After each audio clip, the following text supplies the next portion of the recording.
31 ડિસેમ્બરની ઉજવણી પહેલા ગોધરા તાલુકાના ગઢ ગામમાં દારૂની હેરફેરનો ખુલાસો થયો છે.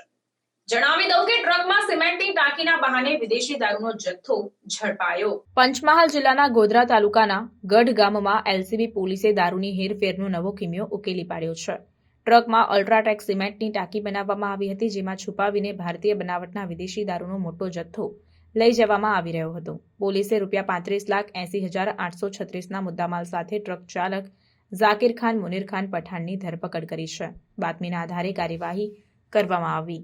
ગોધરા એલસીબીના ઇન્સ્પેક્ટર એનએલ દેસાઈને બાતમી મળી હતી કે દાહોદથી વડોદરા તરફ જતી ટ્રકમાં દારૂની હેરફેર થઈ રહી છે, જેના આધારે ગઢ ગામમાં નાકાબંધી કરી ટ્રકને અટકાવવામાં આવી હતી. તપાસ દરમિયાન ટ્રકની સિમેન્ટ ટાંકીમાં ₹25,74,996ના વિદેશી દારૂની બોટલો મળી આવી હતી.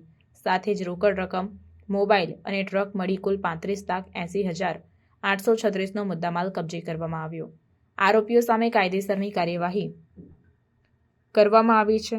આ દરમિયાન ઝાકીર ખાન મુનીર ખાન પઠાણ અને સહ આરોપી ભંવરલાલ ઉદયલાલ મેનારિયા સામે કાયદેસરની કાર્યવાહી કરવામાં આવી છે.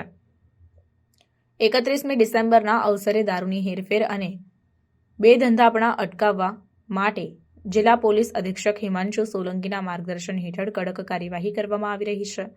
ગોધરા એલસીબી દ્વારા આવી હેરફેર પર સંપૂર્ણ વોચ રાખી આ પ્રકારની ગુનાખોરીને રોકવાનો પ્રયાસ કરવામાં આવી રહ્યો છે. આ સફળતા પોલીસની સતર્કતા અને બાતમીદારોના સહકારનું પરિણામ છે, જે 31મી ડિસેમ્બરની ઉજવણી દરમિયાન શાંતિ અને સલામતી સુનિશ્ચિત કરવા માટે મહત્વપૂર્ણ છે.